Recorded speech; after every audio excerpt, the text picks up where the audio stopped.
ତେଣୁ ମାତୃଶକ୍ତିର ଆଶୀର୍ବାଦ ହିଁ ଥିଲା ବିଷ୍ଣୁ ଶକ୍ତି। ଆଉ ଏଇଟା ହଉଛି ଆମ ମା ମାତୃଶା, ଜୀବନ ଯାକ କାମରେ ଲାଗିବ।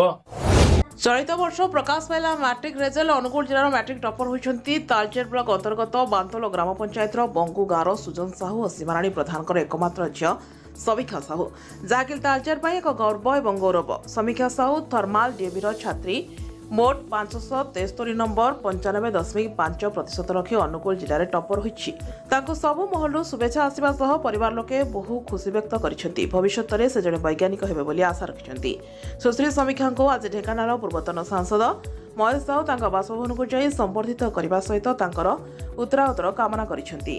ସ୍ୱାଭାବିକ କଥା, ଆମେ ଯେମିତି ସ୍ୱାଧୀନତା ସଂଗ୍ରାମୀ ଆମର ବୀରଶୂରୀ ମାନଙ୍କ ପାଇଁ, ଗାନ୍ଧୀ ଗୋପବନ୍ଧୁ ପାଇଁ ଗର୍ବ ଅନୁଭବ କରୁ, ପରବର୍ତ୍ତୀ ବଂଶଧର ହିସାବରେ ଆମ ଝିଅ ପ୍ରତୀକ୍ଷା ଏ ଅଞ୍ଚଳର ଗର୍ବ ଗୌରବ। ତାର ପିତାମାତାଙ୍କ ସ୍ୱୀକୃତି, ଶିକ୍ଷକ ଶିକ୍ଷୟିତ୍ରୀ ମାନଙ୍କର ଆଶୀର୍ବାଦ, ପ୍ରେରଣା, ସ୍ୱାଭାବିକ ଢଙ୍ଗରେ ସେଭଳି ଏକ ପ୍ରତିଭାବାନ ବ୍ୟକ୍ତିଙ୍କୁ ନେଇକରି ଅଞ୍ଚଳ ପରିଚିତ ହୁଏ। ଆଜି ବି ମଧ୍ୟ ବଙ୍ଗୁ ଏବଂ ସମଗ୍ର ତାଳଚେର ଅନୁଗୁଳ ଜିଲ୍ଲାର ଟପର ହିସାବରେ ଆମେ ସମସ୍ତେ ସ୍ୱାଭାବିକ ଗର୍ବିତ। ମୋର ବିଭିନ୍ନ ଅନୁଷ୍ଠାନ ଅଛି, ମୋର ସାମାଜିକ ରାଜନୈତିକ ଜୀବନ ଭିତରେ ଏଭଳି କାର୍ଯ୍ୟକ୍ରମକୁ ମୁଁ କରିବା ପାଇଁ ମୋର ସବୁବେଳେ ଇଚ୍ଛା ଥାଏ। ଜୀବନରେ ଆମେ କିଛି ନ କରିପାରିଲେ ମଧ୍ୟ ଆମେ ତାଙ୍କୁ କିଛି ଖୁସି କରାଇବାର ମୋର ବିଚାର। ଆଗାମୀ ଦିନରେ ଆପଣଙ୍କ ସହଯୋଗର ହାତ କ'ଣ ରହିବ? ପୂର୍ଣ୍ଣ ସହଯୋଗ ରହିବ। ଆଗାମୀ ଦିନରେ ମୁଁ +2 ସାଇନ୍ସ ପରେ ବୈଜ୍ଞାନିକ ହେବା ପାଇଁ ଇଚ୍ଛା ରଖୁଛି ଏବଂ ତା ପାଇଁ ପ୍ରିପାରେସନ୍ କରିବି।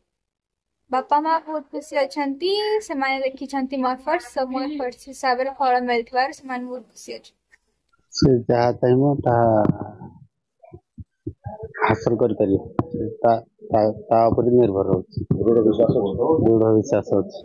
ଶିକ୍ଷାକୁ ନେଇକି ମୁଁ ରିସର୍ଚ୍ଚ ଲାଇନରେ ଯିବ ଅଛି ଆଉ।